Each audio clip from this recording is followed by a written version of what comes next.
ज्ञानतिमिरान्धस्य ज्ञानाञ्जनशलाकया चक्षुरोन्मिलितं येन तस्मै श्रीगुरवे नमः। नमो विष्णुपादाय कृष्णप्रेष्ठाय भूतले श्रीमते भक्तिवेदान्तस्वामिन्निति नामिने। नमस्ते सारस्वते देवे गौरवाणी प्रचारिणे निर्विशेष शून्यवादी पाश्चात्यदेशतारिणे। जय श्री कृष्ण चैतन्य प्रभु नित्यानंद श्री अद्वैत गदाधर श्रीवासादि गौर भक्त वृंद। हरे कृष्णा कृष्णा कृष्णा हरे हरे, हरे राम राम राम हरे हरे। हमारे सारे आचार्यगण इतने विशेष हैं और इतने महत्व रखते हैं हमारे जीवन में, क्योंकि अगर आचार्य ना होते, ये सारे जो आचार्य हमारे ऑल्टर में हैं, अगर ये ना होते तो हम तो कुछ भी नहीं कर पाते भक्ति में। और हमारे गौड़ीय वैष्णव परंपरा के 3 मेन पिलर्स हुए हैं, 3 मेन स्तंभ। भक्ति विनोद ठाकुर, फिर दूसरे श्रीला भक्ति सिद्धांत सरस्वती ठाकुर, और तीसरे हमारे प्रभुपाद, ऐसी भक्ति वेदांत स्वामी श्रीला प्रभुपाद। और ये ऐसे जीनियस है, ये तीनों आध्यात्मिक पुरुष, कि इन्होंने ऐसे कई सारी चीजें बताई जो हमारे भक्तिमय जीवन के लिए बहुत ही महत्वपूर्ण है। और जो भी उन्होंने वर्णन किया है अपने ग्रंथों में, ये सारे एकदम टेक्निकल रूप में उन्होंने वर्णन किया है, स्टेप बाय स्टेप लॉजिकली। और स्पेशली जो इंजीनियरिंग किए हैं उनको तो बहुत ही अच्छा लगता है ये सब। ये टेक्निकल है ना, एकदम पॉइंट बाय पॉइंट। तो ऐसे एक चीज जो हमें भक्ति सिद्धांत सरस्वती ठाकुर जी ने दिया, वो है एक लोगो। यह है गौड़िया मठ का लोगो। अभी पता नहीं गौड़िया मठ तो ऐसा कुछ खास रहा नहीं, लेकिन ये इसका यूज होता है कि नहीं वो भी नहीं पता। लेकिन ये जो गौड़िया मठ का लोगो है, इसमें कई सारे गूढ़ रहस्य हैं और कई सारे ऐसे चीजें भक्ति सिद्धांत सरस्वती ठाकुर जी ने दी है, जिससे हम आसानी से समझ जाएंगे कि क्या है भागवत मार्ग और क्या है पांचरात्रिक मार्ग। तो आज हम इस लोगों को थोड़ा समझने का प्रयास करते हैं, और इससे हम समझ जाएंगे कि हमारे जीवन में भागवत मार्ग और पांचरात्रिक मार्ग, ये दोनों का क्या महत्व है। सबसे बीच में देखिए, the centre part of the logo, इसमें ये स्टार में चारों तरफ लिखा है यश, श्री, ज्ञानम, वैराग्यम, ऐश्वर्यम, वीर्यम। ये क्या है? ये 6 चीज भगवान का डेफिनेशन। भगवान, जैसे जब हम कहते हैं धनवान, जिस व्यक्ति के पास धन है उसको कहते हैं धनवान, उसके पास धन है। उसी तरह जिसके पास भग है उसको कहते हैं भगवान, उनको कहते हैं भगवान। ऐश्वर्यस्य समग्रस्य वीर्यस्य यशश्रियः ज्ञान वैराग्योश्चैव सन्नम भागा इतिंगनम। और इसी 6 भग ऑपुलेंसेस को यहां दिया गया है इस लोगों में। और ओम जो बीच में लिखा है, तो जब मैंने ये लोगो देखा तो मैं सोचा ओम क्यों लिखे? हम तो ओम तो जपते नहीं है, ये तो बीज अक्षर है, केवल ओम तो जपते नहीं है हम। अगर उसके आगे कुछ अगर ब्रह्म गायत्री लिखा होता तो फिर भी ठीक था, ओम के नीचे नाम लिखा है। तो हमारे आचार्य बताते हैं, श्रीला भक्ति सिद्धांत सरस्वती ठाकुर जी बताते हैं, ये ओम जो है ये निराकार ब्रह्म का स्वरूप नहीं है। हमारे लिए ये ओम है अ ओ म, और वो कहते हैं कि ये अ ओ म ये हमारे लिए है श्री श्री गांधर्विका गिरिधारी। श्रीला भक्ति सिद्धांत सरस्वती ठाकुर जी के इष्ट थे गांधर्विका गिरिधारी। तो वो कहते हैं कि तो गांधर्विका गिरिधारी है राधा और कृष्ण। और ये जो नाम लिखा है नीचे, ये है हरे कृष्णा कृष्णा कृष्णा हरे हरे, हरे राम राम राम हरे हरे। यह है भगवान नाम। तो ये ओम राधा कृष्ण से अभिन्न है और ये नाम भी राधा कृष्ण से अभिन्न है। इसलिए देखिए हमारे जीनियस आचार्य कैसे इस लोगों में उसको बीच में सेंटर में रखे हैं इस चीज को। आइए अभी आगे चलते हैं और इस लोगों को देखते हैं। तो हमने बीच का पार्ट देखा, सेंटर का पार्ट देखा। अभी ऊपर देखिए, ऊपर एक व्यक्ति खड़े हैं, एक हाथ ऊपर करके। कौन है ये व्यक्ति? ओके, सबको पता है ना, चैतन्य महाप्रभु। चैतन्य महाप्रभु। हमें कहा जाता, हम वैष्णवों को टाइटल दिया गया है कि हम है गौड़ीय वैष्णव। चैतन्य महाप्रभु गौरांग, स्वयं भगवान गौरांग, गौरांग महाप्रभु या चैतन्य महाप्रभु, इन्होंने कई सारी शिक्षाएं दी है हमें, और 8 श्लोकों में उन्होंने सारी शिक्षाओं को दे दी। और उन 8 श्लोक को कहते हैं हम शिक्षाष्टकम। हर दिन गाते हैं हम, चेतो दर्पण मार्जनम। कितना हमें वो मेडिटेट करते हैं वो पता नहीं, कभी कभी तो ऐसे हेलुसिनेशन में निकल जाता है पूरा 8 श्लोक, फिर लास्ट में हरे कृष्ण महामंत्र बोलते हैं, हो गया शिक्षाष्टकम। तो शिक्षाष्टकम ये बहुत ही गौड़ीय वैष्णव के लिए बहुत ही महत्वपूर्ण श्लोक है, या ये 8 श्लोक बहुत ही महत्वपूर्ण है गौड़ीय वैष्णव के लिए। और चैतन्य महाप्रभु ने जो शिक्षाएं दी है हमें, वो रूप गोस्वामी, सनातन गोस्वामी, सार्वभौम भट्टाचार्य और आदि ये सारे आचार्यों के द्वारा हमें दी है। क्योंकि रूप शिक्षा, सनातन शिक्षा, ये सारी जो शिक्षाएं हैं ये चैतन्य चरितामृत में वर्णन किया है कृष्णदास कविराज गोस्वामी ने, और इनके माध्यम से हमें चैतन्य महाप्रभु की शिक्षाएं मिली है। और डायरेक्ट शिक्षा अगर कुछ कहें तो वह है शिक्षाष्टकम।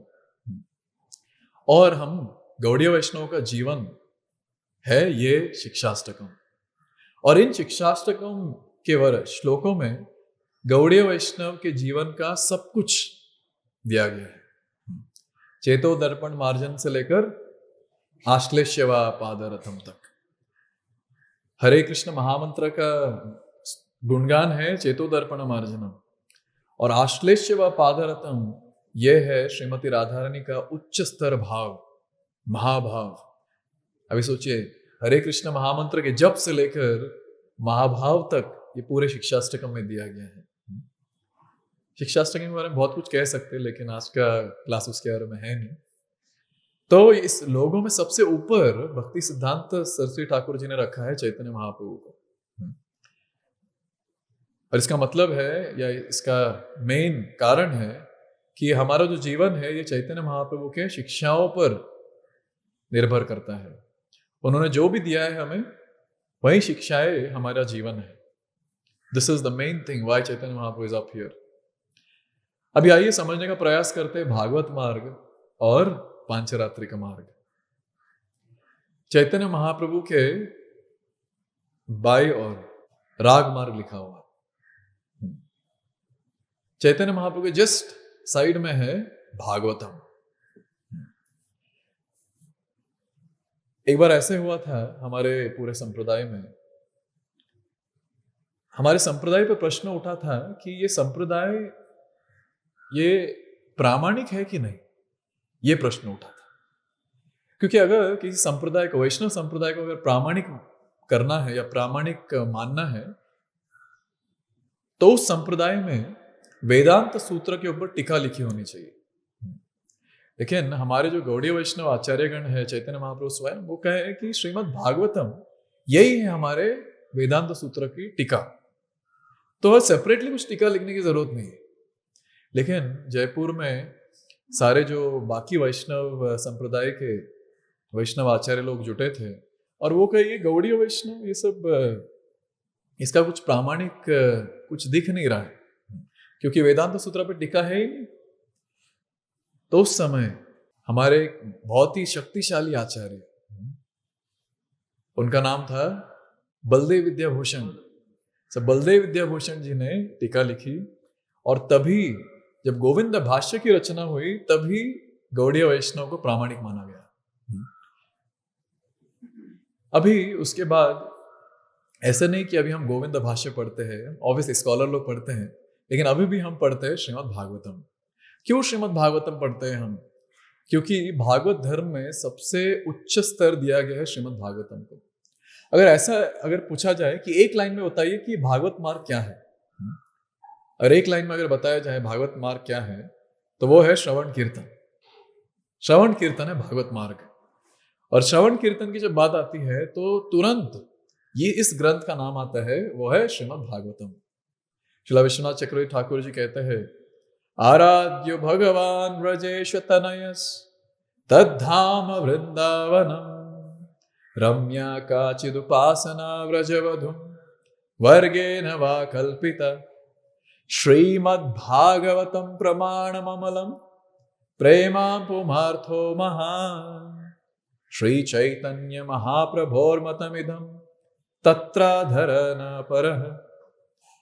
इसमें इस श्लोक में बताया गया है कि सबसे उच्च स्तर की किन किन व्यक्तियों को दिया गया है, किन किन चीजों को दिया गया है आध्यात्मिक जीवन में।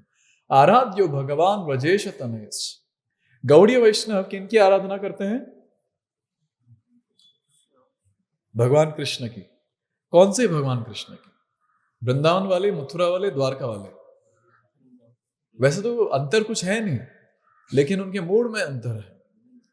ब्रजेंद्र नंदन श्याम सुंदर व्रजेंद्र तनयस, जो व्रज इंद्र यानी नंद महाराज के जो पुत्र है उनकी आराधना करते हैं हम गौड़ीय वैष्णव। आराध्यो भगवान व्रजेश तनयस। और हमारे लिए सबसे उच्चतर धाम कौन सा है? तद्धाम वृंदावनम, श्री वृंदावन धाम। और वृंदावन धाम से अभिन्न है श्री मायापुर धाम, और उससे अभिन्न है जगन्नाथपुरी धाम। तो ये जो 3 धाम है ये हमारे सबसे प्रमुख धाम, तद्धाम वृंदावनम। और कैसे हमें भगवान की आराधना करनी है, भगवान कृष्ण की आराधना करनी है, ये किसने हमें करके दिखाया? ब्रजवासियों ने। और उन ब्रजवासियों में भी किन्होंने करके दिखाया भक्ति कैसे करनी है भगवान कृष्ण की आराधना? रम्या काचिद उपासना व्रजवधु वर्गेन वा कल्पिता। जो ब्रजभूमि या श्री वृंदावन धाम की गोपियां थी, उन्होंने ऐसी भक्ति करके दिखाई कि टॉप मोस्ट भक्ति जिसे कहा जाए, उच्चतर भक्ति, विप्रलंबा भाव में। यह है वृंदावन की गोपियां जो भगवान कृष्ण के टॉप मोस्ट डिवोटीज कहलाए जाते हैं। रम्या काचिद उपासना व्रजवधु वर्गेन वा कल्पिता। और सबसे प्रमुख गोल क्या है हमारा? What is the topmost goal for us as Gaudiya Vaishnavas? और वो है प्रेमा पुमार्थो महान, कृष्ण प्रेम। और ये सारी चीजें कहां दी गई है? श्रीमद् भागवतम प्रमाणम अमलम।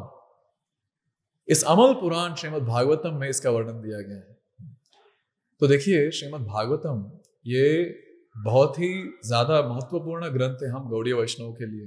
वैसे सारे वैष्णव गण पढ़ते ही है इस ग्रंथ को, लेकिन गौड़ीय वैष्णव के लिए ये सबसे ज्यादा प्रमुख ग्रंथ है, क्योंकि श्रीमद् भागवतम में गुणगान किया गया है श्री भगवान का, भक्तों का और भक्ति का। भगवान, भक्त और भक्ति, ये 3 विषय दिए गए हैं श्रीमद् भागवतम में। और श्रीमद् भागवतम का कंक्लूजन क्या है? नाम संकीर्तनम यस्य सर्व पाप प्रणाशनम प्रणामो दुख शमनस तम नमामि हरिम परम। कंक्लूजन ऑफ श्रीमद् भागवतम, अगर कंक्लूजन है कुछ श्रीमद् भागवतम का, तो वो है कि हमें नाम संकीर्तन करना है, हरे कृष्ण महामंत्र का जाप करना है, हरे कृष्ण महामंत्र को गाना है। तो देखिए, श्रीमद् भागवतम में श्रवण कीर्तन, इसके बारे में बहुत ज्यादा एम्फोसिस दिया गया है। A lot of emphasis on श्रवण कीर्तन। तो भागवत मार्ग, जैसे ही हम भागवत मार्ग की बात करते हैं, तो भागवत मार्ग है श्रवण कीर्तन। और श्रवण कीर्तन के बारे में बताया गया है श्रीमद् भागवतम में। इसलिए देखिए, हमारे आचार्य श्रील भक्ति सिद्धांत सरस्वती ठाकुर, इन्होंने भागवतम को लोगों में रखा है। उसके बाद आता है और एक विषय। यहां देखिए, यहां 2 व्यक्ति खड़े हैं एक पेड़ के नीचे, एक पुरुष है और एक स्त्री। कौन है ये? श्री श्री गांधर्विका गिरिधारी, श्री श्री गांधर्विका गिरिधारी। और उनके नीचे लिखा है राग। अभी एक चीज हमें समझ आना चाहिए कि केवल भागवत मार्ग से श्री श्री राधा और कृष्ण की सेवा की जाती है, और केवल भागवत मार्ग से ही हम गोलोक वृंदावन जा सकते हैं। और इस भागवत मार्ग में जब कोई अग्रसर हो जाता है तो वो कहलाता है कि रागानुगा भक्त। या ऐसे भी कहा जाता है कि अभी वो राग मार्ग में चल रहा है।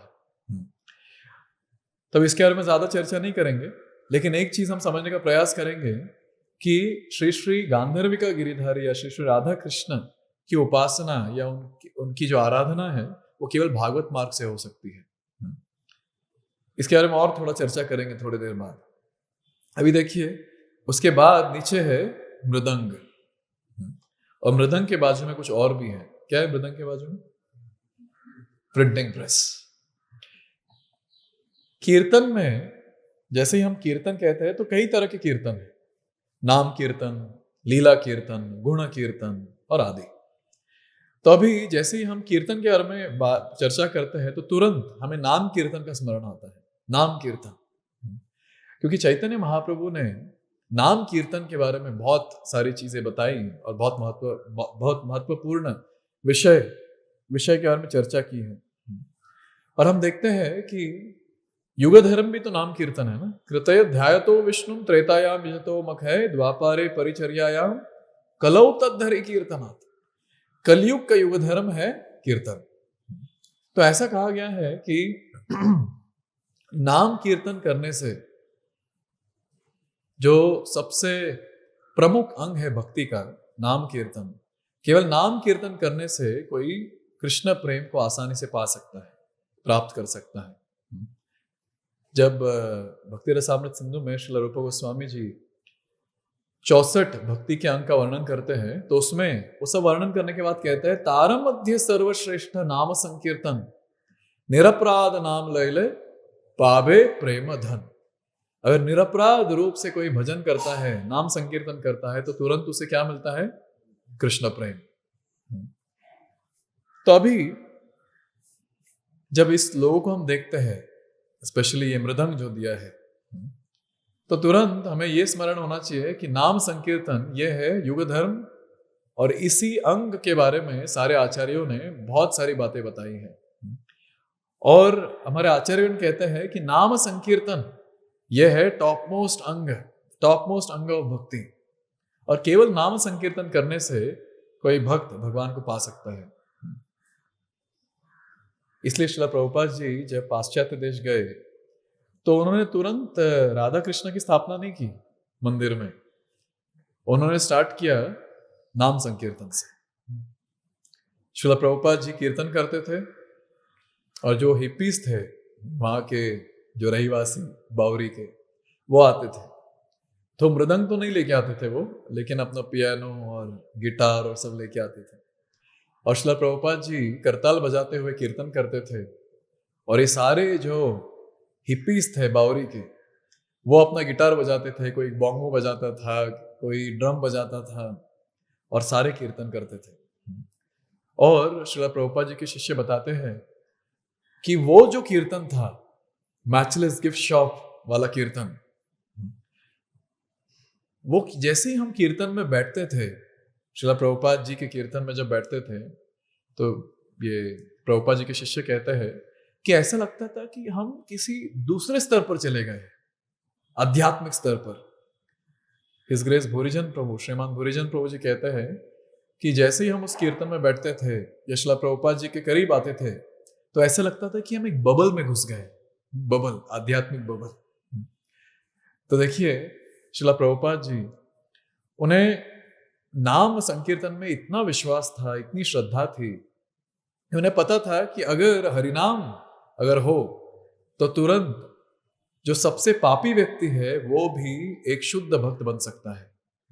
और श्रील प्रभुपाद जी ने ये पूरा केस स्टडी हमें दिया है कि कैसे एक हिप्पी एक शुद्ध भक्त बन सकता है। और श्रील प्रभुपाद जी कीर्तन तो किए वो मैचलेस गिफ्ट शॉप में 22nd एवेन्यू, लेकिन श्रील प्रभुपाद जी ने नगर संकीर्तन का भी आरंभ किया, नगर संकीर्तन।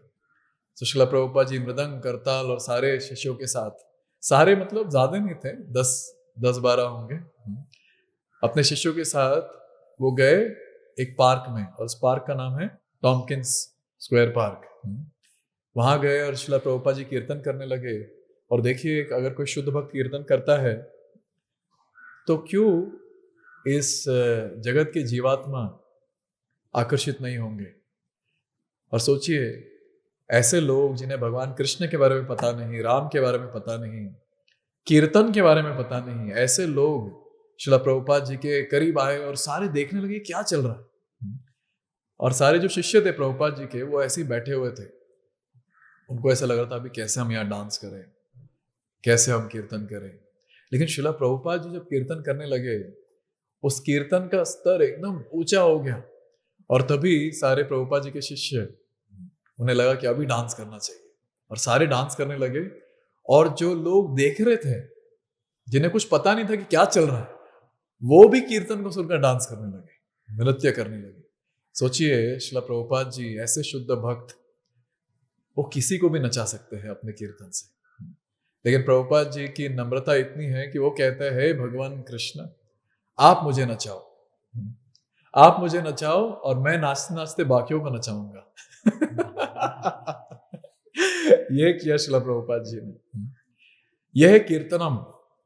और कीर्तन यह बहुत ही महत्वपूर्ण अंग है राग मार्ग का। जैसे हम कहते हैं राग मार्ग या भागवत मार्ग, कीर्तन यह है प्रमुख अंग। और केवल कीर्तन से ही राग मार्ग में कोई व्यक्ति अग्रसर हो सकता है। अभी देखिए, एक है कीर्तन, एक है छोटे मृदंग से कीर्तन, और दूसरा है बृहद मृदंग। बृहद मृदंग, बड़ा मृदंग, बिग मृदंग। अभी देखिए, हमारे आचार्य भक्ति सिद्धांत सरस्वती, उन्होंने लोगों में डाला है प्रिंटिंग प्रेस। एक बार एक व्यक्ति ने पूछा इनको, देखिए बाकी सारे जो भी चीजें हैं आपने लोगों में डाला है, भागवतम है, राधा कृष्ण है, मृदंग है, घंटी है, लक्ष्मी नारायण है, पांचरात्रिक ग्रंथ है, ये प्रिंटिंग प्रेस, ये तो भौतिक चीज है ना। ये आपने ये आध्यात्मिक लोगों में ये भौतिक चीज को क्यों डाला? तो श्रील भक्ति सिद्धांत सरस्वती ठाकुर जी कहते हैं कि जो कोई वस्तु भगवान कृष्ण के सेवा में यूज किया जाता है, उपयोग किया जाता है, वो तुरंत आध्यात्मिक बन जाता है। और ये प्रिंटिंग प्रेस, ये कोई भौतिक चीज नहीं है, ये तो परम आध्यात्मिक वस्तु है। क्योंकि इस प्रिंटिंग प्रेस के द्वारा हम ग्रंथ का वितरण कर सकते हैं। सोचिए, ये हमारे जो आचार्यगण है भक्ति सिद्धांत सरस्वती ठाकुर, इन्होंने जो ग्रंथ लिखे हैं, अगर हम पढ़ेंगे तो बहुत प्रयास करने के बाद भी कुछ नहीं समझेगा। और श्रील भक्ति सिद्धांत सरस्वती ठाकुर जी के सारे जो ग्रंथ इसमें प्रिंट होते थे, इस यंत्र के द्वारा, प्रिंटिंग प्रेस के द्वारा, तो उन ग्रंथों का वितरण करने जाते थे सरस्वती ठाकुर जी के शिष्य। वो ग्रंथ ले जाते थे बाहर और वापस आते थे शाम को। जब लौटते थे आश्रम में तो सरस्वती ठाकुर जी पूछते तो कैसा रहा फिर आज का बुक डिस्ट्रीब्यूशन? तो तभी वो कहते थे कि ज्यादा तो कर नहीं पाए, एक ही बुक हो पाया आज। और श्रील भक्ति सिद्धांत सरस्वती ठाकुर जी कहते थे, एक बुक हो गया, एक ग्रंथ का वितरण कर क्या है, ये तो बहुत ही बड़ी बात है। क्योंकि उन्हें भी पता था कि मेरे ग्रंथ समझना उतना आसान है नहीं, वेरी डिफिकल्ट, वेरी डिफिकल्ट। और इन्हीं टीकाओं को जो हमारे आचार्यगण ने लिखा है, भक्ति सिद्धांत सरस्वती, श्रील भक्ति विनोद ठाकुर, श्रील जीव गोस्वामी, अगर श्रील जीव गोस्वामी के ग्रंथों के बारे में बात किया जाए, षट संदर्भ, क्रम संदर्भ और ये सारे ग्रंथ, ये सारे तो ग्रंथ उन्होंने लिखा था सारे स्कॉलरली लोगों के लिए, जिन्हें संस्कृत आती थी, जिन्होंने शास्त्र पढ़ा था। ये षट संदर्भ और ये सारे ग्रंथों में जीव गोस्वामी जी ऐसे लिखते हैं कि ऐसे एक श्लोक लिखेंगे, पूरा श्लोक भी नहीं, श्लोक का 3-4 शब्द लिखेंगे और डॉट डॉट डॉट आदि।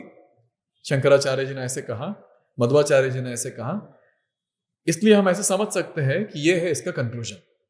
अगर हम जैसे लोग पढ़ेंगे उसे, जिन्होंने कोई शास्त्र पढ़ा नहीं है, हम तो सोचते रह जाएंगे ये क्या लिखे है, ये किसके लिए लिखे है ये। सुशीला जीव गोस्वामी उस समय उन्होंने सारे स्कॉलर्स के लिए लिखा था अपने ग्रंथ। उसके बाद श्रील भक्ति विनोद ठाकुर आए, श्रील भक्ति सिद्धांत सरस्वती ठाकुर आए, इन्होंने भी थोड़ा स्कॉलरली वर्णन किया है, लेकिन बंगाली में वर्णन किया है। और उन्होंने बहुत ही सुंदर तरीके से वर्णन किया है, जिसे पढ़कर आम आदमी भी समझ जाए, स्कॉलर लोग भी समझ जाएंगे, आम आदमी लोग भी समझ जाएंगे। लेकिन सोचिए, हम जैसे लोग जिन्हें ना संस्कृत आती है, हम तो बंगाल से हैं, नहीं तो हमें बंगाली आती ही नहीं है, तो हमें तो कैसे समझ आएगा ये सारे जो टिकाएं हैं इन लोग, इन सारे आचार्यों की। तो तभी आते हैं हमारे शिला प्रभुपाद, और शिला प्रभुपाद जी देखे कि अरे ये सारे बच्चे, इनके तो दांत भी नहीं है, ये कैसे दाना कैसे चबाएंगे, अनाज कैसे चबाएंगे। कि ये सारे जो ग्रंथ हैं, जो पूरा जैसा जारे जो आचार्य हैं, जो पहले के आचार्य हैं, उनके ग्रंथ और बाकी सारे जो पुराण हैं, उपनिषद हैं, ये सारे बड़े बड़े अनाज के समान हैं। They are like cereals, those are like grains. अभी जिनके पास दांत नहीं हो कैसे चबा पाएंगे। तो शिला प्रभुपाद जी ने ये सारे जो अनाज थे उनका पाउडर बनाया, उसको दूध में मिक्स किया और हमें दे दिया, भक्ति वेदांत परपट। और अभी हमारे ऐसे जो छोटे छोटे बच्चे हैं जिनके दांत उगे नहीं अभी तक, हम उसे अभी खा सकते हैं, अच्छे से निगल सकते हैं डायरेक्टली। कहने का तात्पर्य यह है कि शिला प्रभुपाद जी ने बहुत ही आसानी तरीके से कई सारी चीजों का वर्णन किया है जो कोई एक आम आदमी पढ़कर समझ जाए। और शिला प्रभुपाद जी भी कहे कि बृहद मृदंग ग्रंथों का वितरण ये सबसे प्रमुख है हमारे साधना भक्ति में। एक चीज है कि ये ग्रंथों का वितरण, इसे कीर्तन क्यों कहा जाता है? Why is it called as कीर्तन? कोई बता सकता है कीर्तन क्यों कहते हैं हम ग्रंथों के वितरण को? उसे भी कहते हैं संकीर्तन।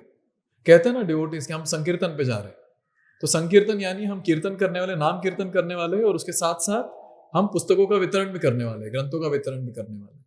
तो ग्रंथों का वितरण ये संकीर्तन कैसे हुआ, ये कीर्तन कैसे हुआ? वो तो हम जिस बुक दे रहे और उनसे लक्ष्मी ले रहे, आ रहे वापस, ये कीर्तन कैसे हुआ? हाँ, spreading the message, okay, spreading the glories of the lord. देखिए, कीर्तन भी कई सारे स्तर के होते हैं, और उच्च स्तर का कीर्तन है नाम कीर्तन। और नाम कीर्तन, वो नाम कीर्तन या गुण कीर्तन या लीला कीर्तन अगर कोई शुद्ध भक्त करे तो वो है शुद्ध कीर्तन। कीर्तन तो हमेशा शुद्ध होता है, लेकिन जब कीर्तन करते समय अगर हम में कलमश है तो वो कलमश भी वो कीर्तन के साथ चला जाता है दूसरों में। तो इसलिए ऐसे कहा गया है कि अगर कोई व्यक्ति अगर प्रवचन कर रहा है और अगर वो शुद्ध नहीं है तो जो सुनता है वो भी अशुद्ध हो जाता है, क्योंकि चेतना अशुद्ध हो जाती है। जो मूड है स्पीकर का, जो मूड है, जो वक्ता का मूड है, वो श्रोता में चला जाता है।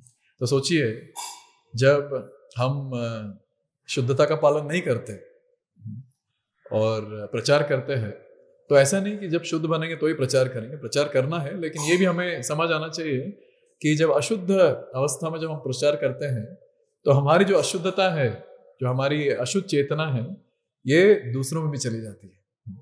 तो सोचिए, शिला प्रभुपाद, शिला भक्ति सिद्धांत सरस्वती, ये सारे आचार्यगण, इन्होंने जो भी लिखा है वो एकदम शुद्ध भाव में लिखा है, और केवल एक ही मोड है उनका, वो है भगवान कृष्ण का गुणगान करना। कभी कभी हम प्रचारक जब भगवान का गुणगान करते हैं तो गुणगान के साथ साथ ये भी होता है कि थोड़ा पूजा लाभ प्रतिष्ठा भी मिल जाए, अच्छा लगता है। जैसे माला पहनाते हैं, फिर कहते हैं प्रभु जी आज का क्लास बहुत अच्छा था, अब बहुत सुंदर प्रवचन करते हैं, बहुत सुंदर कीर्तन करते हैं, अच्छा लगता है। अच्छा लगता है कि नहीं? भक्त लोग सोच रहे क्या बोले। हाँ, नॉर्मली अच्छा लगता है। It feels very good when someone glorifies us. तो इससे एक चीज समझ आता है कि हम जब भगवान का गुणगान करते हैं तो ये पूरी तरह से शुद्ध नहीं होता, लेकिन जब आचार्यगण भगवान का गुणगान करते हैं तो पूरी तरह से शुद्ध होता है, क्योंकि उनका केवल एक ही मोड होता है, वो है भगवान का गुणगान करना है भगवान की संतुष्टि के लिए, उनको प्रसन्न करना है, ये है उनका गोल, ये है उनका ध्येय। जब ये केवल एक गोल हो किसी के जीवन में कि मुझे केवल भगवान को प्रसन्न करना है, नेचुरली जो उनका कीर्तन होता है वो एकदम शुद्ध हो जाता है। तो सोचिए, शिला प्रभुपाद जी ने जो भी टीका लिखी है अपने ग्रंथों में, भक्ति वेदांत परपट के माध्यम से जो हमें दी है, तो ये सारे जो ग्रंथ है ये सारे शुद्ध कीर्तन कहलाए जाते हैं, क्योंकि इसमें जो भी भगवान के गुणगान किए गए हैं, ये सारे जो वर्णन है ये शुद्ध वर्णन है। Therefore we call it as pure Krishna conscious कीर्तन। Pure Krishna conscious glorification. इसलिए जब हम ये पुस्तकों का वितरण करते हैं, ग्रंथों का वितरण करते हैं, तो हम शुद्ध कीर्तन का वितरण कर रहे हैं। अगर कोई व्यक्ति, श्रील प्रभुपाद जी कहते हैं, if someone reads one page और वन लाइन और even one word of my books, that person will become Krishna conscious. यह है श्रील प्रभुपाद जी का कॉन्फिडेंस। एक पन्ना या एक लाइन या एक शब्द भी अगर कोई पढ़े तो वो कृष्ण भावनामृत में चला ही जाएगा। There's no doubt about this, क्योंकि ये शुद्ध है। It is with purity. And what is that purity? क्या है ये शुद्धता? केवल एक मूड कि मुझे भगवान कृष्ण को प्रसन्न करना है। इसलिए तो श्रील प्रभुपाद जी कहे, हे भगवान नचाओ नचाओ नचाओ, जितना नचाना है नचाओ, whatever gives you pleasure you can do. This was the mode of Srila Prabhupada. तो यह है प्रिंटिंग प्रेस। इसलिए प्रिंटिंग प्रेस को कहते हैं बृहद मृदंग। जब हम छोटे मृदंग से कीर्तन करते हैं तो हमें भी इस हॉल में सुनाई दे, लेकिन जब ग्रंथों का वितरण करते हैं तो जब जो ग्रंथ हम किसी व्यक्ति को देते हैं वो ग्रंथ कहाँ पहुंच जाए ये तो हमें भी पता नहीं होगा। सोचिए हम किसी को ग्रंथ देते हैं, से Bhagavad Gita as it is हमने किसी को दिया। अभी बुक मैराथन के समय में बहुत सारे ग्रंथ का वितरण हुआ है। तो सोचिए कोई व्यक्ति उस ग्रंथ को लेकर यूएस जाता है, साउथ अफ्रीका जाता है, या कोई इस्लामिक कंट्री में जाता है। सोचिए भगवद गीता पहुंच गया ना वहां। तो यहाँ जो मृदंग से हम कीर्तन कर रहे हैं वो इसी हॉल में रह जाता है, लेकिन जब ग्रंथों का वितरण करते हैं तो उसे कहते हैं बृहद मृदंग। ये दूर दूर तक सुनाई देता है, ये कीर्तन दूर दूर तक सुनाई देता है। तो इसलिए प्रिंटिंग प्रेस को कीर्तन कहा गया है, यहाँ कीर्तन की श्रेणी में इसको डाला गया है। तो देखिए कीर्तनम, मृदंग और प्रिंटिंग प्रेस। तो ये है भागवत मार्ग, श्रवण कीर्तन, ये अंग प्रमुख है भागवत मार्ग में। और केवल भागवत मार्ग से ही हम राग मार्ग की ओर जा सकते हैं या रागानु का भक्ति कर सकते हैं, यानी हम भगवान के प्रति आकर्षण उत्पन्न कर सकते हैं। Only by shravan kirtan no one can advance in Krishna consciousness. श्रवण कीर्तन करने के लिए कुछ नियम है क्या? क्या नियम है? Any rules and regulations for shravan kirtan? That's not rule, that's not rule. No, one should do it, that is good. अगर हम ध्यान पूर्वक करते हैं तो अच्छी बात है। अगर ध्यान पूर्वक ना भी करें, जैसे अजामिल ने ध्यान पूर्वक थोड़ी कीर्तन किया था, नारायण, फिर भी उसे लाभ तो हुआ। तो श्रवण कीर्तन करने के लिए ऐसे कोई नियम का पालन करने का जरूरत नहीं है। There are no rules and regulations to do shravan kirtan. जैसा अभी कोई प्रवचन में बैठा है तो ऐसे कुछ नियम नहीं कि ऐसे ही बैठना है। वैसे तो अगर स्ट्रेट बैठे तो अच्छा है, लेकिन ऐसे कुछ नियम नहीं है कि हाँ कि इस तरह बैठना है, ऐसे पोशाक पहनकर बैठना है, या इसी चीज को करना है श्रवण के द्वारा। नहीं, कोई प्रवचन कर रहा है, अगर हम सुन पाए उसे, वो है श्रवण कीर्तन। कीर्तन में भी ऐसे ही गाना है या वैसे ही गाना है, ऐसे कुछ नहीं। हरिनाम सुनिए और हरिनाम को दोहराएंगे, और क्या, यह है कीर्तन। तो ऐसे कोई फिक्स्ड रूल्स एंड रेगुलेशंस नहीं है। देयर इज नो नियम एज सच फॉर श्रवण कीर्तन। तो इसको याद रखिए, इस पे हम फिर चर्चा करेंगे। आइए अभी चलते हैं पांचरात्रि का मार्ग पर। अभी तक हमने जो भी देखा हुआ है भागवत मार्ग है, अभी हम देखेंगे पांचरात्रि का मार्ग। सबसे पहले है पांचरात्रि का ग्रंथ। अभी देखिए भागवत पार में कौन सा ग्रंथ था? श्रीमद् भागवतम। तो पांचरात्रि का और पांचरात्र, ये कितने प्रकार के ग्रंथ हैं?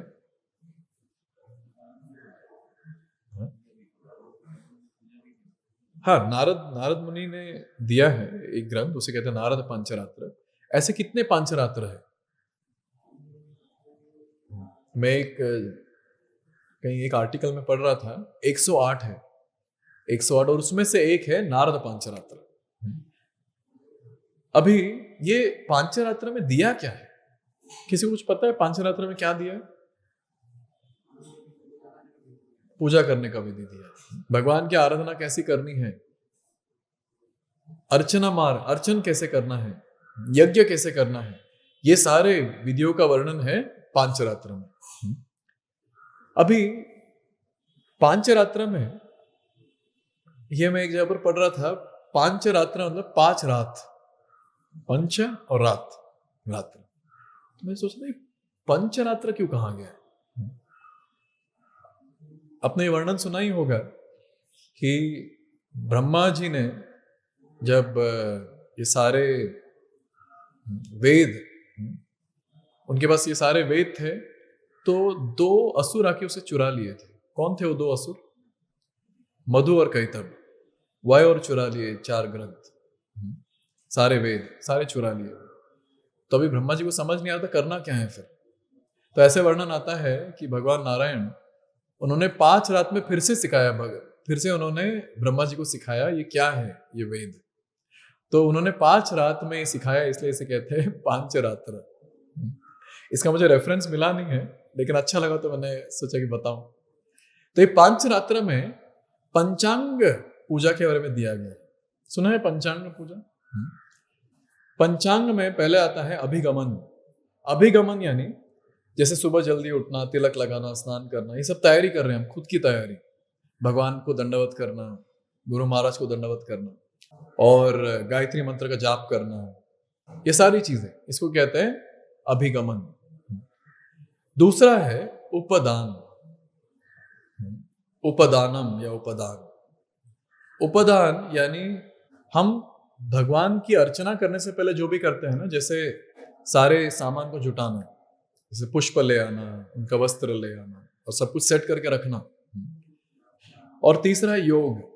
योग यानी अपने मन को भगवान में लगाना। तो हम देखते हैं जो पुजारी सेवा करते हैं उनको पता होगा, भूत शुद्धि मंत्र का जाप किया जाता है, उसका उच्चारण किया जाता है। अभी भूत शुद्धि यानी भूतों को भगाने वाला मंत्र नहीं भूत शुद्धि यानी जो हमारा शरीर है, हमारा मन है, इसको शुद्ध करने वाले मंत्र। उसमें से ऐसा एक मंत्र है जो चैतन्य महाप्रभु जी गाते थे, ना हम विप्रो न च नरपति, नापि वैश्यो न शूद्रो, ना हम वर्णी न च गृहपति, नो वनस्तो वतिर्वा, किंतु प्रोद्यन निखिल परमानंद पूर्णामृताब्धे, गोपी भर्तु पद कमलयोर दास दास अनुदास। चैतन्य महाप्रभु जी से पूछा गया था कि आप कौन है, आपकी आइडेंटिटी क्या है, क्या आप ब्रह्मचारी हैं? वो कहे नहीं, ब्रह्मचारी तो क्लास में बैठते हैं, मैं तो ब्रह्मचारी नहीं हूं आप ब्रह्मचारी नहीं। आप गृहस्थ है? नहीं, मैं गृहस्थ भी नहीं। आप वानप्रस्थ है? नहीं, मैं वानप्रस्थ भी नहीं। क्या आप सन्यासी है? नहीं, मैं सन्यासी भी नहीं। फिर वो पूछने लगे कि क्या आप ब्राह्मण है? नहीं। क्षत्रिय? नहीं। वैश्य? नहीं। शूद्र? नहीं। तो कौन है आप, क्या है आपकी आइडेंटिटी? तभी वो कहते हैं, गोपी भर्तु पद कमलयोर दास दास अनुदास। मैं हूं दास। किनका दास? जो भगवान कृष्ण की आराधना करते हैं उनका दास। देखिए, ये था उनका मूड, और इसी मूड को पुजारीगण, जो पुजारी होते हैं, इसी मूड को वो अपनाना चाहते हैं, और उसे कहते हैं भूत शुद्धि। क्योंकि जब हम ये विचार रखते हैं कि हाँ मैं एक ब्रह्मचारी हूं या मैं ब्राह्मण हूं या ऐसे कुछ विचार, तो यह है कंटामिनेशन। क्योंकि हम शरीर के स्तर पे ना अभी भी, तो शरीर के स्तर से ऊपर उठने के लिए ये सारे मंत्रों का जाप किया जाता है, ये सारे श्लोकों का उच्चारण किया जाता है। और हम देखते हैं कि ये पांचरात्र, इसमें ये जो योग है, तीसरा योग, इस योग में ये सारे श्लोकों का उच्चारण किया जाता है। और जैसे ही हम इस श्लोक को कहते हैं, अगर ध्यानपूर्वक कहते हैं, तो हम शरीर के स्तर से ऊपर उठते हैं थोड़े समय के लिए चौथा है इज्य। इज्य यानी एक्चुअल वर्शिप, जो हम षोडशठ उपचार जो कहते हैं, तो यह है इज्य, षोडशठ उपचार। स्वाध्याय, अभी आता है 5वां स्वाध्याय। स्वाध्याय यानी भगवान पे मेडिटेट करना, ध्यान करना। और भगवान पे हम कैसे ध्यान करेंगे? श्रवण कीर्तन कर कर। तो देखिए, जो 5वां अंग है पंचांग पूजा में, वो है श्रवण कीर्तन। तो देखिए, भागवत मार्ग का एक अंग यहां दिया गया है, एक अंश यहां है, वो है श्रवण कीर्तन। तो इस तरह हम देखते हैं कि पांचरात्र में पंचांग पूजा का वर्णन आता है। और ये पंचांग पूजा ये सारे मंदिरों में किया जाता है। तो अगर एक लाइन में अगर हम कहें, जैसे भागवत मार्ग को अगर एक लाइन में डिस्क्राइब करें, तो हम कहें श्रवण कीर्तन। उसी तरह अगर पांचरात्र को अगर हम एक लाइन में वर्णन करें तो क्या कहेंगे? डेटी वर्शिप, भगवान की पूजा, अर्च विग्रह की आराधना या अर्च विग्रह की पूजा, यह है पांचरात्र एक लाइन में। आइए आगे बढ़ते हैं और समझने का प्रयास करते हैं। हमें जो दीक्षा मिलती है वो वैदिक दीक्षा है कि पांचरात्रि का दीक्षा है?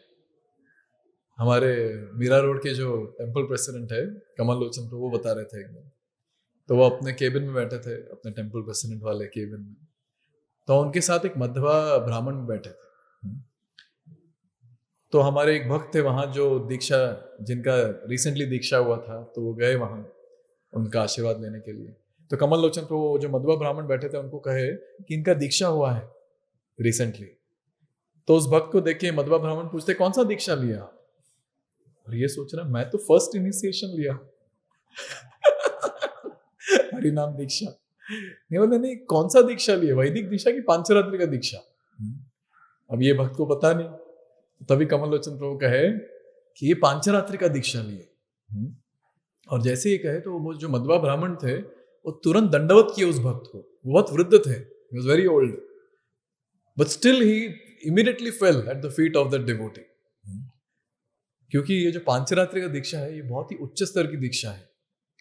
वैदिक दीक्षा यानी जो बचपन में 5 साल की उम्र में 11 साल की उम्र में जो दीक्षा दे देते हैं ना, वो कहते हैं वैदिक दीक्षा। वैदिक दीक्षा में जो इंद्र तृप्ति के विषय है वो अलाउड होते हैं कि ठीक कर सकते हैं, ऐसे बाउंड्री बनाते हैं वो और बोलते हैं कि इसमें जो भी इंद्र तृप्ति करना है वो करो। लेकिन पांचरात्रि का दीक्षा में sense gratification equal to 0, no sense gratification. इसलिए हम देखते हैं कि बहुत स्ट्रिक्ट नियम होते हैं हमारे जो पांचरात्रि का दीक्षा होती है, तो बहुत स्ट्रिक्ट नियम होते हैं। No meat eating, no gambling, no illicit sex, no intoxication और कई सारे बाकी नियम। और ऐसे भी है कि काया वाचा मनसा तीनों लेवल पे इसका पालन करना है। तो सोचिए पांचरात्रि का दीक्षा जो है ये बहुत ही स्ट्रिक्ट दीक्षा है और कई बार भक्तों को पता नहीं होता, ऐसे ही ले लेते, हाँ चलो ले लेते दीक्षा। एक बार एक माता जी भक्ति विकास महाराज के पास गई और वो कही कि महाराज मैंने सुना है कि 3 दीक्षा है, दे दीजिए मुझे एक। सोचिए अभी ये थोड़ा कभी कभी इसको फैशन बना देते हैं लोग दीक्षा लेना, लेकिन ये बहुत ही ज्यादा सीरियस विषय है दीक्षा लेना। क्योंकि दीक्षा लेकर अगर हम कुछ पाप करते हैं तो उसको भुगतना होगा, हमें अच्छे से भुगतना होगा, शायद नरक भी जाना पड़े पता नहीं उससे। तो इसलिए पांचरात्रि का दीक्षा मिलता है हमें, वैदिक दीक्षा नहीं। और भागवत दीक्षा ऐसे कुछ है ही नहीं ग्रंथ में कहीं दिया, सब पांचरात्रि का दीक्षा। और एक प्रश्न मैं पूछना चाहूंगा, क्या भगवत धाम जाने के लिए दीक्षा लेना महत्वपूर्ण है? डिवोटीज कहते होंगे मुझे वो सब तो पता नहीं, मैंने ले लिया। दीक्षा जरूरी है कि नहीं भगवत धाम जाने के लिए? जरूरी है जरूरी। सब लोग कह रहे जरूरी है, लेकिन उत्तर है इट्स नॉट नीडेड, मैंडेटरी नहीं है। ये इतना भी महत्वपूर्ण नहीं है। अगर कोई दीक्षा न लेकर भी अगर कोई हरे कृष्ण महामंत्र का जाप करता है तो भगवत धाम जा सकता है। यह है शास्त्रों में, ऐसा वर्णन दिया है शास्त्रों में। लेकिन आइए इसमें देखते हैं अभी। लेकिन अभी हमारा जो स्तर है ये बहुत ही निम्न स्तर है। वी आर वेरी कंटामिनेटेड, बहुत ही अशुद्ध है, हमारी चेतना बहुत ही अशुद्ध है। अब बताइए अभी मुझे, अशुद्ध चेतना से क्या हम राधा कृष्ण की सेवा कर सकते हैं? बिल्कुल नहीं। तो अगर हम कहते हैं कि हम केवल भागवत मार्ग का पालन करेंगे, केवल श्रवण कीर्तन करेंगे और ये पांचरात्रि का और ये सब मुझे जरूरत नहीं है, मैं डायरेक्टली राधा कृष्ण की सेवा करूंगा और जाऊंगा भगवत धाम, लेकिन अशुद्ध चेतना से हम राधा कृष्ण की सेवा नहीं कर सकते। We can not get close to Radha and Krishna with impure consciousness. तो इसलिए पांचरात्रि का या पांचरात्रि का विधि ये बहुत ही महत्वपूर्ण हो जाता है। क्योंकि जब चेतना अशुद्ध होती है और अगर नियमों का पालन ना करे तो चेतना अशुद्ध ही रह जाती है। इसलिए पांचरात्र में कई सारे नियम दिए गए हैं और एक नियम है कि दीक्षा लेनी है और दीक्षा लेकर तभी वो व्यक्ति या वो भक्त क्वालिफाइड हो जाता है उसकी योग्यता ऐसी हो जाती है कि वो अभी भगवान की सेवा कर पाए। लेकिन पांचरात्रि का दीक्षा लेने के बाद वो राधा कृष्ण की सेवा नहीं करता। किसकी सेवा करता है पता है? लक्ष्मी नारायण की सेवा। अभी भक्त कहेंगे नहीं हमारे यहाँ तो राधा कृष्ण है, लक्ष्मी नारायण थोड़ी है। देखिए थोड़ा, 2 हाथ है कि 4 हाथ है भगवान के? देख रहे बात। श्रीला प्रभुपाद जी कहे कि इस्कॉन में जो हम डेटी वर्शिप करते हैं, जो अर्च विग्रह की सेवा करते हैं, ये एक्चुअली राधा कृष्ण का विग्रह है, लेकिन जो विधि है ये लक्ष्मी नारायण सेवा की विधि को अपनाते हैं। क्योंकि राधा कृष्ण की सेवा भागवत मार्ग में होती है और भागवत मार्ग में प्रेम सेवा होती है। जैसे किसी भक्त को अभी ऐसे लगता है कि हाँ अभी राधा कृष्ण अभी रास लीला से आए हैं तो भूख लगा होगा, तो रात को 11 बजे वो भोग बना रहे हैं और वो अर्पण कर रहे हैं भगवान को। तो ये है भागवत मार्ग में एक अलग स्तर पे होता है वो, क्योंकि वो हमेशा ये सोचता है कि क्या अच्छा लगेगा। श्री श्री राधा कृष्ण श्री श्री गांधर्विका गिरिधारी के लिए मैं क्या बनाऊं, उनको क्या अच्छा लगेगा। लेकिन हम तो ये सोचते नहीं है ना, हम ये सोचते कि मुझे क्या अच्छा लगता है वो बना के मैं भगवान को खिलाऊं, और भगवान खाएंगे, ऐसे कुछ भगवान खाएंगे। फाइनली मुझे प्रसाद चाहिए। तो देखिए ये हमारी अशुद्ध चेतना। लेकिन जो राग मार्ग पर चलता है, जो कृष्ण प्रेम को प्राप्त करता है, तो उनका जो आराधना या सेवा का स्तर है वो बहुत ही उच्च होता है। And on that topmost platform of worship they just want to give pleasure to Shri Shri Radha and Krishna. वो सिर्फ ये सोचते हैं कि मैं क्या करूं जिससे राधा और कृष्ण प्रसन्न हो जाए। तो ये सोचते आज मैं ये कलर के कपड़े पहनाऊंगा, वो कलर के कपड़े पहनाऊंगा, या ऐसे आभूषण पहनाऊंगा तो वो खुश होंगे। तो it's a different worship all together. उसमें कोई रूल्स रेगुलेशंस नहीं होता राधा कृष्ण की सेवा में। लेकिन हमारी चेतना इतनी अशुद्ध है कि अगर हम ऐसे विदाउट रूल्स रेगुलेशंस अगर सेवा करने लगे तो एक ही चीज करेंगे हम, वो है अपराध। और अपराध करते करते करते भक्ति से बाहर चले जाएंगे। तो इसलिए पांचरात्र का विधि में, पांचरात्र का मार्ग में कई सारे नियमों का पालन करना होता है। इसलिए देखिए अगर कोई भक्त ऑल्टर में जाता है तो उसके पहले उसे उत्तरी पहनना होता है, तो कुर्ता पहनकर नहीं जा सकता, आचमन करना होता है फिर ही जा सकता है अंदर। और भोग बनाने के लिए भी कई सारे नियम, और भोग अर्पण करने के लिए भी कई सारे नियम।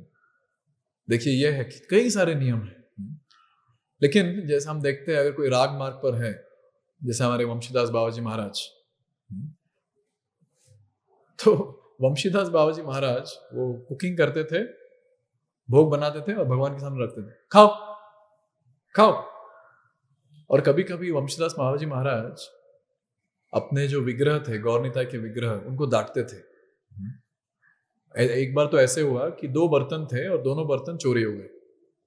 एक बर्तन था गौरांग का और एक बर्तन था नित्यानंद का, और दोनों बर्तन चोरी हो गए। तो वंशीदास बाबा जी महाराज गौर निताई को डांटने लगे, जब तक तुम वो 2 बर्तन नहीं लाओगे तब तक मैं तुम्हारे लिए भोग नहीं बनाऊंगा। और नहीं बनाया पता है उस दिन। तो तभी एक छोटा बर्तन आया, कोई लाके दिया। तो वंशीदास बाबा जी महाराज कहे हाँ ये नित्यानंद का बर्तन है, तो केवल मैं उनके लिए अभी भोग बनाऊंगा। तो वंशीदास बाबा जी महाराज केवल वो भोग बनाए और केवल नित्यानंद प्रभु को अर्पण किए, केवल तुम खाओगे। और गौरांग को कहे महाप्रभु गौरांगा, जब तक तुम अपना बर्तन नहीं लाओगे तब तक तुम्हें कुछ नहीं मिलेगा। सोचिए ये है भक्ति या सेवा का स्तर राग मार्ग पर। अभी आप जाओ गांधर्विका गिरिधारी को कहो ऐसे ही आज भोग नहीं मिलेगा, वो जो बांसुरी पकड़ना उसी को लेके पीटेंगे। हमारे सारे जो आचार्य बैठे हैं वहां, वो भी उठ के पीटेंगे हमें। क्योंकि हमारा स्तर नहीं है ना वो। हम आर्टिफिशियली शायद उसका ड्रामा कर पाए कि हाँ वंशीदास बाबा जी महाराज करते थे मैं भी करूंगा। एक माता जी कह रही थी मुझे, प्रभु जी मैं वो भोग ऐसे प्लेट में रख के घंटी वंटी नहीं बजाती हूँ। मतलब कैसे करते माता जी आप? मैं ऐसे प्लेट लेती हूँ और ऐसे उसमें से एक निवाला लेकर भगवान के मुंह पर रखती हूँ, हे भगवान खाइए। सोचिए। हाँ तो मैंने पूछा खाते हैं भगवान? नहीं मैं तो यही सोचती हूँ कि वो खाते हैं। अभी हमारा स्तर है नहीं ये सब ऐसी सेवा करने का। अभी जो हम सेवा करते हैं वो है पांचरात्र सेवा, ये पांचरात्र मार्ग में हम सेवा कर रहे हैं। नियमों का पालन कर कर।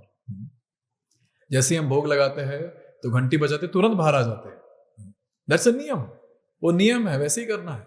लेकिन जो राग बार में होते हैं वो ऐसे नहीं करते, वो भगवान को भोग लगाते और बैठते हैं, खाइए, हम आपके लिए गाना हम आपके लिए भजन गाएंगे, आपका गुणगान करेंगे। और शायद ऐसे भक्तों के हाथ से वो खाते भी है विग्रह डायरेक्टली, खत्म भी हो जाता है शायद प्लेट। हमारा प्रॉब्लम यह है कि अगर प्लेट खत्म हो जाए तो हम टेंशन में आ जाएंगे, हम क्या खाए प्रसाद। इसलिए हम है विधि मार्ग के भक्त, राग मार्ग के नहीं है हम भक्त। इसलिए हम देखते हैं इस लोगों में विधि मार्ग में लक्ष्मी नारायण को बिठाया गया है, और हम जो आराधना करते हैं राधा कृष्ण की, वो आराधना भी लक्ष्मी नारायण के समान ही करते हैं हम।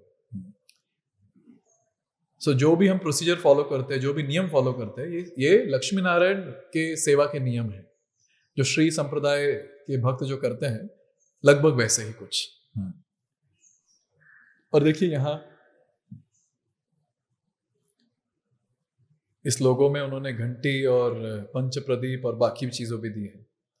तो ये जैसे हम पांचरात्रि का विधि के बारे में बात करते हैं, तुरंत नियमों का वर्णन आता है और तुरंत ही ये समझ में आना चाहिए कि ये है अर्चन मार्ग या विधि मार्ग, या वो मार्ग जिसमें कई सारे नियम है। मेरा एक प्रश्न यहां आता है, एक प्रश्न आपसे पूछना चाहूंगा कि हम केवल विधि मार्ग का पालन कर रहे हैं कि भागवत मार्ग भी है हमारे जीवन में? दोनों है, श्रवण कीर्तन भी करते हैं हम, और ये पांचरात्रि का नियम का पालन भी करते हैं। जब श्रीला प्रभुपाद जी से पूछा गया था कि अभी हम तो कलयुग में हैं, कलयुग में तो केवल श्रवण कीर्तन करना चाहिए, युग धर्म क्या है? डेटी वर्शिप, वो तो द्वापर युग का था। अर्चन ये तो द्वापर युग में करते थे लोग, तो कलयुग में अर्चन क्यों कर रहे हैं हम? ये प्रश्न पूछा गया श्रीला प्रभुपाद जी से। और श्रीला प्रभुपाद जी कहते भी हैं कई सारे प्रवचनों में, और उन्होंने अपने ग्रंथों में भी लिखा है, अपने टीकाओं में। श्रीला प्रभुपाद जी कहते हैं कि हमारी चेतना भी अशुद्ध है, हमारा जो देह है वो भी अशुद्ध है। अगर पांचरात्र ना हो, अगर अर्च विग्रह की सेवा ना हो, सोचिए, जस्ट इमेजिन, मंगल आरती है ही नहीं, ऐसा ऑल्टर ही नहीं है और मंगल आरती भी नहीं है, कैसे रहेगा जीवन? कोई कई सारे भक्त में अच्छा रहेगा प्रभु जी, सोने मिलेगा हमें। तो सोचिए, जल्दी तो उठेंगे नहीं, फिर स्नान करना, हम भी भौतिक जो लोग हैं वैसे ही हो जाएंगे, हम भी उठते उठते ही कॉफी पीते हुए, ऐसे कुछ। सोचिए, अभी हम जब उठते हैं तो दिमाग में एक चीज होता है कि हाँ मुझे स्नान करना है, तुरंत भागना है ऑल्टर के सामने। तो ऐसे बिना स्नान के तो नहीं आते हम, तो जैसे ही स्नान करते हैं तो तुरंत शुद्ध हो जाते हैं ना, एटलीस्ट शारीरिक स्तर पर तो शुद्ध हो जाते हैं। तो इस तरह श्रीला प्रभुपाद जी ने इस्कॉन में और गौड़िया मठ में भी, भक्ति सिद्धांत सरस्वती ठाकुर जी ने और बाकी आचार्यों ने भी ये इसी चीज का वर्णन किया है। श्रीला जय गोस्वामी भी कहते हैं कि पांचरात्र या विधि मार्ग ये जो है, ये बहुत ही महत्वपूर्ण है उन भक्तों के लिए जिनकी चेतना अशुद्ध है, हम जैसे भक्तों के लिए। और जैसे ही हम इस नियमों का पालन करते हैं तो शरीर शुद्ध हो जाता है विथ टाइम, और चेतना भी शुद्ध हो जाती है। So this rules and regulations are meant to purify our consciousness. तो इसलिए हम देखते हैं कि हम भगवान की सेवा तो कर रहे हैं, पूजा अर्चन तो करते हैं, लेकिन इस्कॉन में हम देखते हैं कि पूजा अर्चन के साथ साथ हर आरती में होता है कीर्तन। इस चीज को हम श्री वैष्णव में नहीं देखते उतना, वो अर्चन मार्ग को ही बहुत ज्यादा प्रमुख मानते हैं। वहां अगर आप कीर्तन करेंगे ना, जब अर्चन चल रहा होगा तो चिल्लाएंगे वे शांत, चुप चुप, शांति बनाए रखिए। लेकिन जैसे ही हमारे यहाँ कीर्तन आरती स्टार्ट होती है या अभिषेकम स्टार्ट होता है, तुरंत डिवोटीज कीर्तन करने लगते हैं। क्यों? श्रीला प्रभुपाद जी ने कहा है, क्योंकि कई सारे त्रुटियां होंगी जब हम भगवान की सेवा करते हैं, तभी कई सारे। लेकिन जैसे ही हम कीर्तन करते हैं तो श्रीला प्रभुपाद जी कहे कि सारे जो अपराध हैं, सारे अपराधों से मुक्त हो जाते हैं। तो इस तरह इस्कॉन में हमें दोनों दी गई है, पांचरात्र विधि और भागवत विधि। या विधि मार्ग और राग मार्ग, इन दोनों का पालन हम करते हैं इस्कॉन में। और एक प्रश्न मैं पूछना चाहूंगा, जैसे कोई व्यक्ति अशुद्ध हो जाता है, जैसे कि किसी के घर पर अगर कोई किसी का देहांत हो जाए तो हम उसे सूतक कहते हैं ना, सूतक का पालन करते हैं। या माताजियों के लिए मंथली साइकिल होता है तो उसे भी कहते हैं कि अशुद्ध माना जाता है। तो मेरा प्रश्न यह है कि उस समय में जिसे अशुद्ध माना जाता है तो उसमें किस मार्ग का पालन करना बंद किया जाता है, भागवत मार्ग या पांचरात्रि का मार्ग? पांचरात्रि का मार्ग। कई बार भक्त बहुत कंफ्यूज हो जाते हैं। मैं जब बुक डिस्ट्रीब्यूशन कर रहा था तो एक माताजी से मिला, तो मैं उनको बुक दे रहा था, तो वो कहे कि मैं बुक नहीं ले सकती। बोला क्या हो गया? बोले नहीं, अभी जब मेरा मंथली साइकिल होगा तो फिर तभी मैं बुक को टच नहीं कर सकती। तो मैंने बोला नहीं, ऐसा कुछ नहीं, शास्त्रों में तो ऐसा कुछ नहीं दिया है। नहीं, वो कहती है नहीं नहीं नहीं, हम तो जब उस टाइम पर वो 5-6 दिन के लिए हम भगवान का नाम भी नहीं लेते।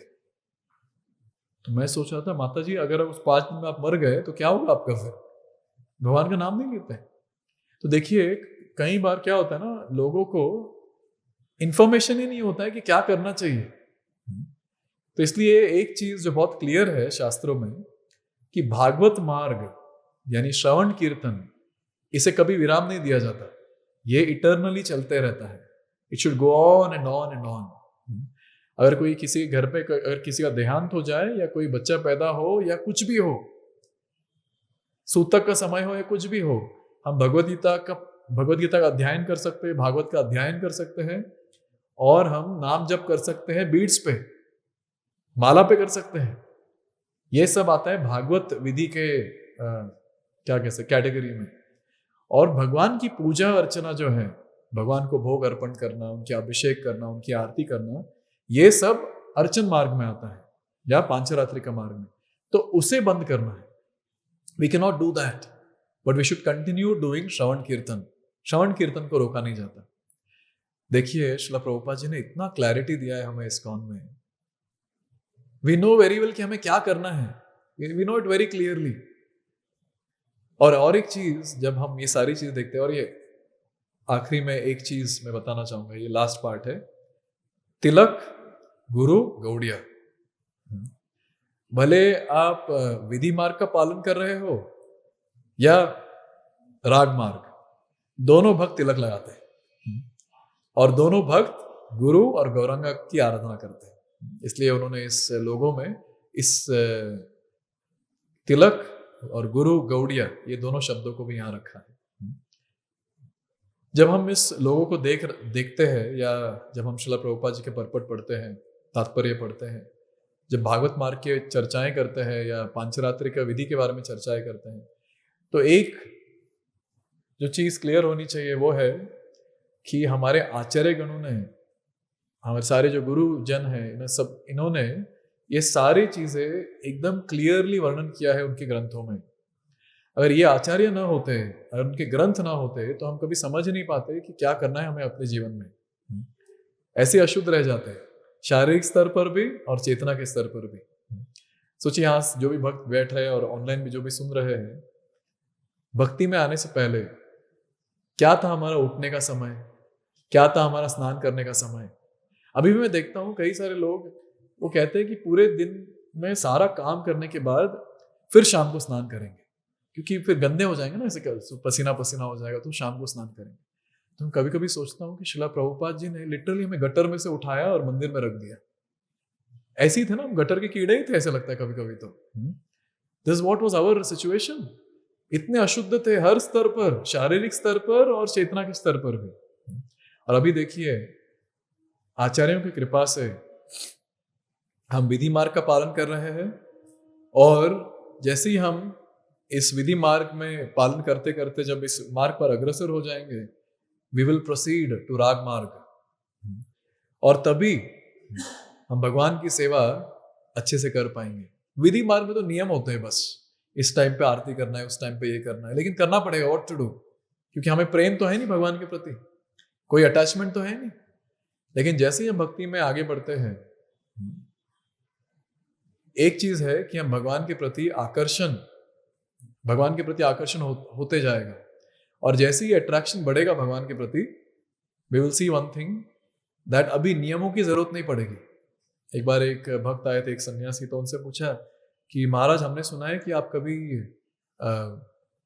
मंगल आरती मिस नहीं किए है, कैसे आप मिस नहीं किए? तो वो कहते हैं कि अभी मंगल आरती मेरे लिए नियम नहीं है, मंगल आरती मेरा जीवन है। So much of attraction. तो इसलिए एक चीज है कि फाइनली हमें जो करना है वो है to be very grateful to all these acharyas and at the same time strictly follow the rules given by them. और उसके साथ साथ एक चीज दिमाग में होनी चाहिए कि अगर मैं राग मार्ग पर नहीं आया मरने से पहले, देह त्यागने से पहले, मैं गोलोक धाम नहीं जा सकता, क्योंकि केवल जो राग मार्ग पर है वही गोलोक धाम जा सकते हैं। तो यह है आज का डिस्कशन, भागवत मार्ग और पांचरात्रि का मार्ग। ठीक है, तो अभी हम यहाँ विराम देते हैं। धन्यवाद। ग्रंथराज श्रीमद् भागवतम की, जगत गुरु श्रील प्रभुपाद की।